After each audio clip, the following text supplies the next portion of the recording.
Hi, I'm Ed Amoroso from Tag Cyber, and I'm here with my friend Tamer Hassan, who is the co-founder and CEO of a company called White Ops. Tamer, thanks for coming by. Great to be here. This was actually easy for you to come over. Yeah. We're neighbors. Not far. Piece of cake, Yeah. piece of cake. Now, we're going to get into a lot of discussion about you and the tech, but tell me just briefly, what does White Ops do? White Ops is a bot mitigation company, so we solely focus on the problem, is there a human on the other end of a screen, which ends up being a part of a variety of security and fraud use cases across industries and markets. So I know a lot of people watching know what a bot is, but might be people who don't. What do you mean by a bot? Is that like some sort of zombie on a computer or something? Yeah, that's one version of it, and it's one of the most interesting and fascinating topics that I've encountered in the last decade. And broadly, the problems that we've been dealing with are, if you can look like a million humans, what can you do? And so the game is, how do you look like a million humans? Sometimes that is a device farm on somebody's wall in some countries. Sometimes it's a data center farm. A lot of times it's actually a malware-based botnet. So they are infections on our own machines, on our devices, on our laptops at home and at work, which is a fascinating end result of a lot of cybercrime. So people watching, a lot of them have maybe multiple what do you call bot agents or something running on their computer. Like That's their home right. computer or work computer. That's exactly right. Yeah. How would you know it's there? Yeah, that's a question for a different group of security professionals and You might have the fan running all the time on your computer or something. Well, I tell you how we see it's there. It's when they're used for the crime that they're intended for, and some botnets are used for ransomware, some are used for fraud, some are used for credential stuffing accounts on financial institutions. A lot of times they're multi-purpose, and it's just a matter of what code you load that day. And that's been the largest byproduct of our view in the last several years, is actually we're detecting the botnets at its use instead of at its infection. That's cool. Now let's talk about you. How'd you get into this? Were you like a math science kid growing up? Man, I was an engineer by trade and from a family of engineers and architects. Yeah. And grew up in a lot of different places around the U.S. Yeah, I moved quite a bit. Grew up mostly in Northern California. I spent some time in Southern Alabama, and then in the Air Force. Maybe a dozen different cities and towns in between. Yeah. So high school went right into the Air Force Academy? That's right. Yeah. How'd you make that decision? That's a big decision for a young person. It was, yeah, and there was a lot of debate between myself and my father and a few others, but ultimately I wanted to be an engineer and build things, and it was one of the best engineering schools around at that time. So I went with the express intention of being an engineer. And the Academy is a 4-year school that has academics and military training, right? You train to be an officer and a leader in this country's Air Force. And by the time you become a senior, your last year at the Academy, you realize that there's no officer in the Air Force that's doing real engineering. Like they're managing contractors in the civilian sector. So at that time also, that was the moment that 9/11 happened as well. Yeah. I had the opportunity to fly, so I figured I would fly the things, and then I would come back and engineer them afterwards, and it would just give me a different vantage What were you point. flying? I flew a variety of things. I've been certified in about 7 different airframes, but most of my time, especially in the latter half, was search and rescue helicopters, Black Hawks, or the Air Force version, which is a Pavehawk rescue helicopter. Did it make you jump out of some of those things? In training, I've had to jump out of a few things, yeah. How was that? Yeah. Uncomfortable. Yeah. I would say the Air Force Academy is one of the only places in the world where they throw you out of a plane with a parachute your first time without a line or without an instructor strapped to you. Usually you go with a static line of the plane that pulls the chute and an instructor. Instead, no, they consider it character building. You just keep your hand on is it a pull chain? Is that what you call it? Yeah, that's right. Yeah, but you can't do that because if you don't have the right form, you're going to tumble. And so we spend weeks on the ground training and rehearsing, and then they push you out of a plane. And Seems like a good metaphor for cybersecurity, right? yeah, I think that sounds right. Yeah. So after the military, did you go right into a career in cybersecurity? So there's this in-between phase where I went from active duty to reserve, and where I had the opportunity to both serve and go to Afghanistan and Iraq and full-time do other jobs. So I was in engineering and took a path in data and analytics and BI stacks and things like that. And one of my problems and projects I was working on turned into a fraud scenario. And as I pulled on the threads and got introduced to a few people, I got introduced to my co-founders from security because somebody said this is not a math problem anymore. It's actually a security problem. So I connected with a couple of my co-founders. Some pretty well-known co-founders. Yeah, Dan Kaminsky, who's a fantastic researcher, Michael Tiffany, who is one of the best collaborators. These are sort of geek heroes of mine, right? Yeah, I mean, these are amazing people, as are you. They've been the whole team at White Ops it is been a really fantastic. good management team. It's one of those things really, where like attracts like, right? And when you have a mission and you have good people, you draw the same in. It's been amazing. So when you started the company, was it immediately, let's dig into this problem of botnets? Was that the original consideration? That was it. And a lot of the original research was actually around man in the browser type attacks. And it was a research problem, right? Because with those, where you log into your bank and you do your transaction and something else just does it along with you, right? That's a different problem. And you don't want to blacklist everybody with an infection. You want to tell the difference between the human and the malware, the bot, at the transaction level, which is a different problem than what everybody was tackling in bot mitigation. And so that's where it started. Do you have to build behavioral algorithms to figure out what's going on? No. How do you do it? What's the secret sauce? You can't build behavior. That's the thing. Doesn't work. The reality is things look more and more human all the time, and that's been the game. And how human can you look, and can you look like a million humans? And a classic example in the behavioral or anomaly space is, a popular algorithm. This is the bot moves too fast through the pages of an application, and the user velocity. You're probably right. If it's too fast, it's not human. But if you're an adversary, your next move is pretty obvious, right? You'll slow it down. And if you're even smarter, you'll randomize the time. So, our approach was what we call technical evidence, and it's about looking for technical indications of automation and remote control, but it's also about creating the technical signal, right? We call it poking the bot and looking what the reaction is, and that changes the game. Sometimes the millisecond timing differentials are different than what you would expect for that architecture or that environment. And today, I mean, we can look at 2,500 to 3,000 different data points depending on the environment. We have a few hundred algorithms for technical evidence-based automation and remote control, but that was the foundation. On top of that, that's when you get into behavioral and machine learning, and it's the hybrid of those two things that make it really powerful. Do you willfully become infected in order to properly characterize how a bot's operating? Do you have to do that? Sometimes we do. The byproduct of our technology is that we detect whether something's automation or not. And if something is large enough and aggressive enough, we'll go figure out what the malware is, infect a bunch of machines, and start pulling apart. And it's been fantastic sometimes to see the behaviors there, and even sometimes there's functions named after White Ops to change how it interacts with our signal collection, and which is also an interesting game to play. But what should people think about in terms of the threat for botnets? I know some people might know a little bit about, say, click bots and maybe DDoS. And how do you characterize it when you think, what are the problems that stem from these automated attacks? What's a good taxonomy for thinking about that? Yeah, it's truly fascinating. So you zoom back out to, I'll ask everyone, if you can look like a million humans, what can you do? What would you do? The answer is you can change the popularity of something.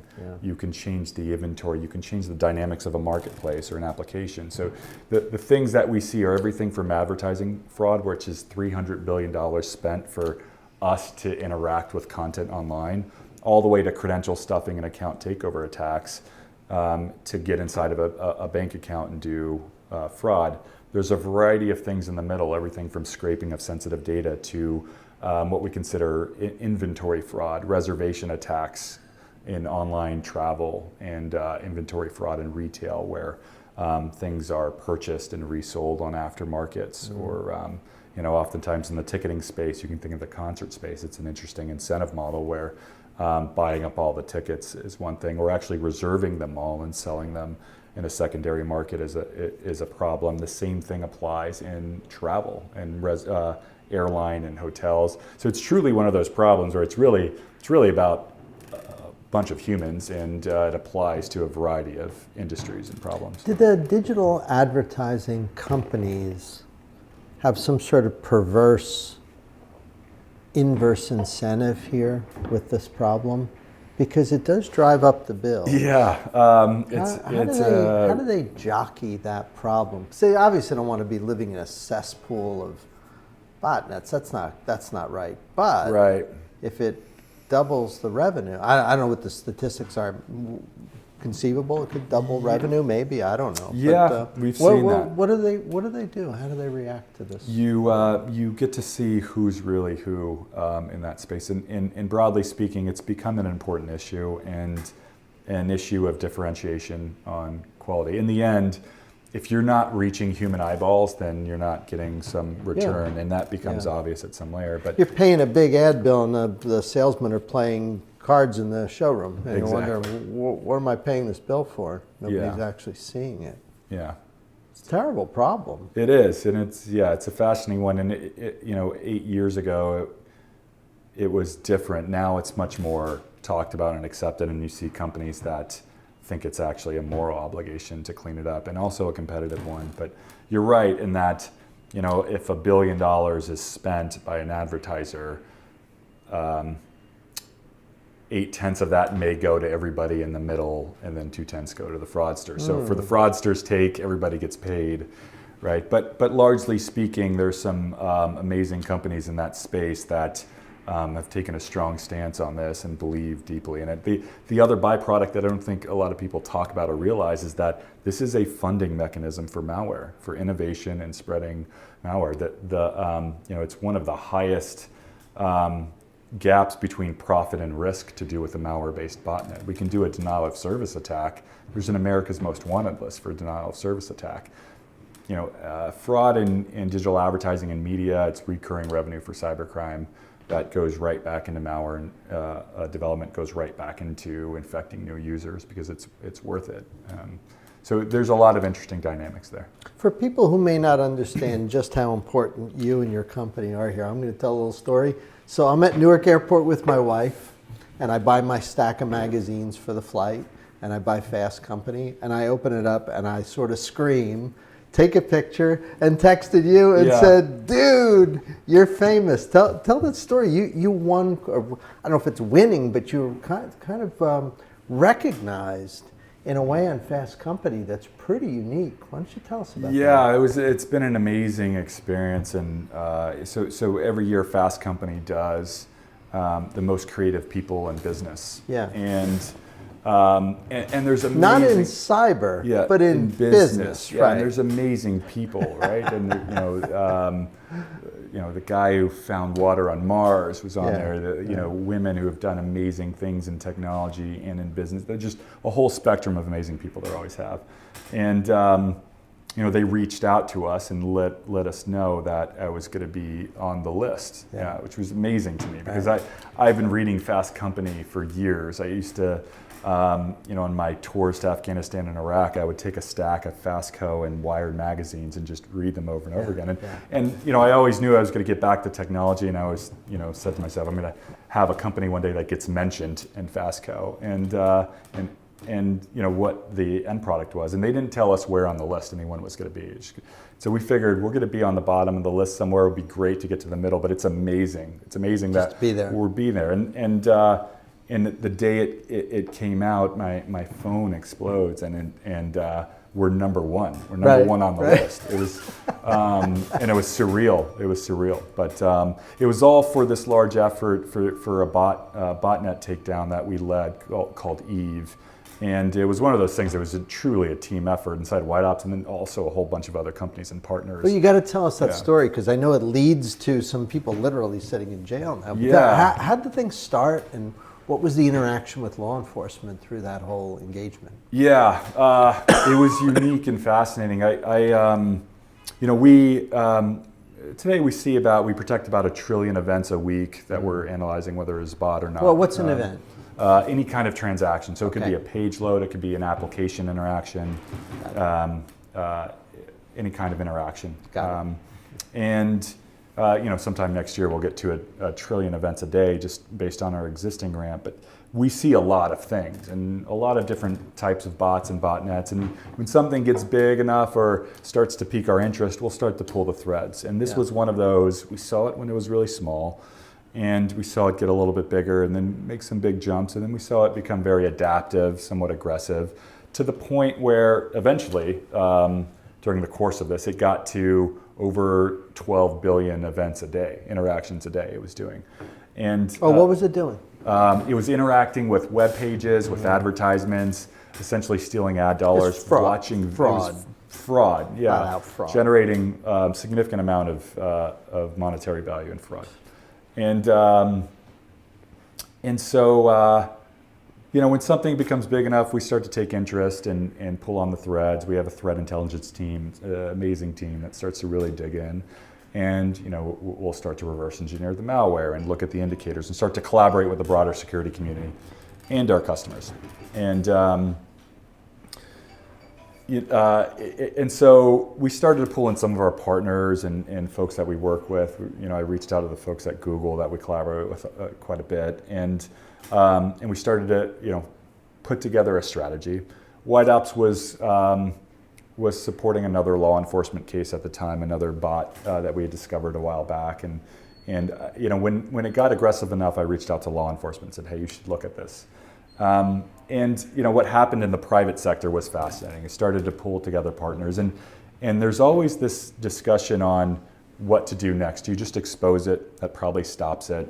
And at White Ops, we have this, we've built around this deep belief that it's about the economics and incentives. If you can't change the cost model to an adversary, we'll never win. The only real way to suppress cybercrime and fraud is to change the cost of the crime.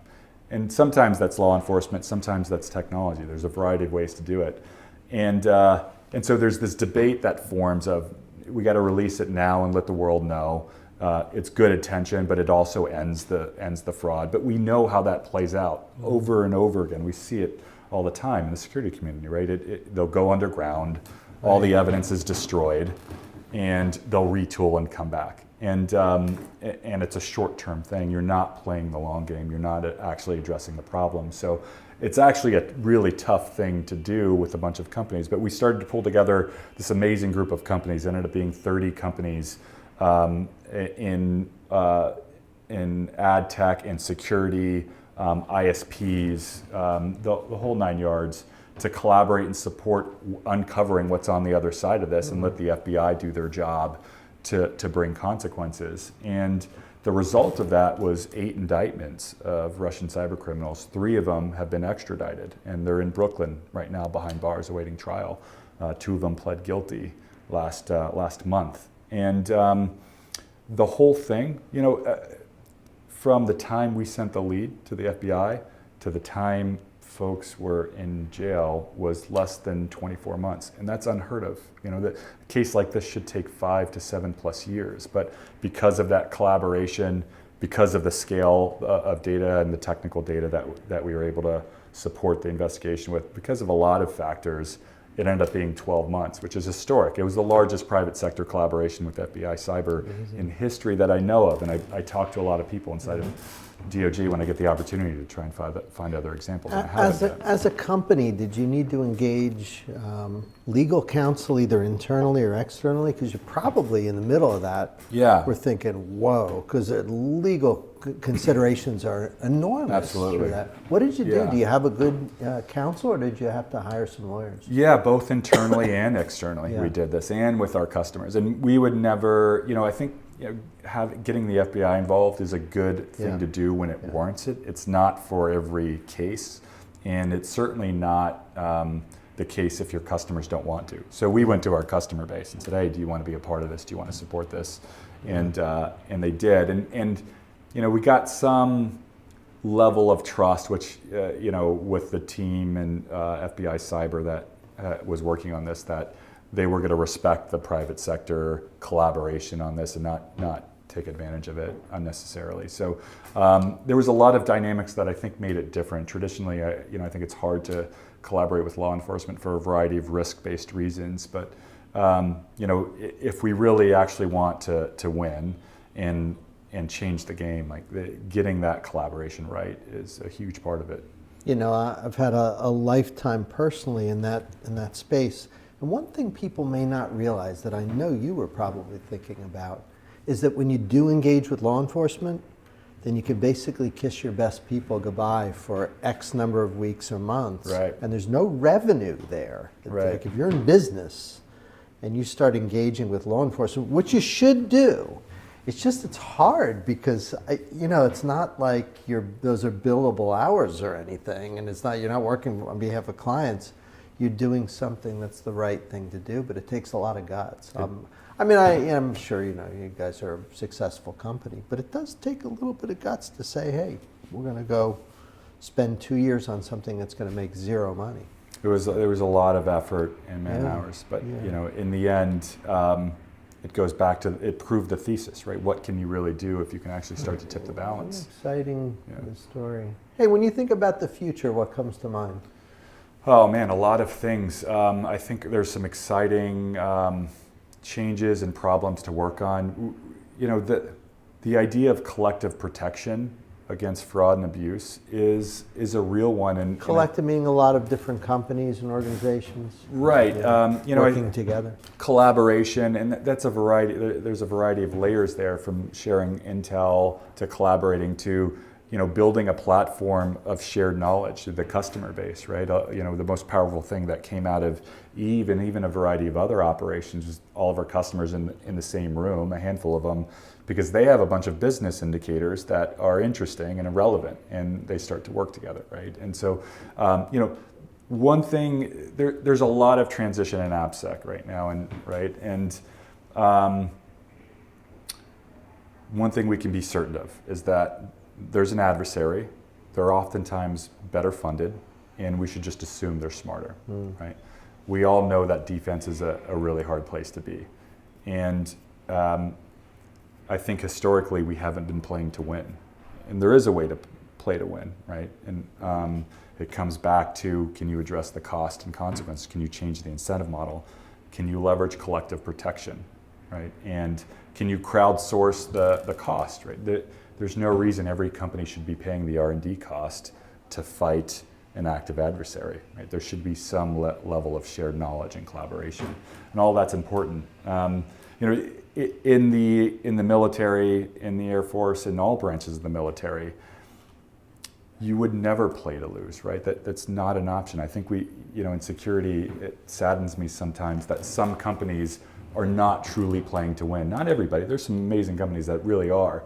But you would never go out without a winning strategy, and you would cheat if you had to for national security. Well, that dumb story about the two guys with they're going through the woods and they see a tiger, and the one guy gets down, starts putting his running shoes on. You know this joke? Yeah. And the guy goes, "You can't outrun a tiger," and he says, "Dude, I just need to outrun you." Right. And I think that characterizes the strategy of most companies in cybersecurity. It's like, probably not going to win, but maybe if I put up a big enough fuss, they'll go hit some other bank, not me. I think that goes through the minds of a lot of people. That is a losing strategy. I'm not a big fan of that. Yeah. But I think that's what most people think. That dumb joke about the two guys with the sneakers seems to be pretty accurate in most cases. So who knows?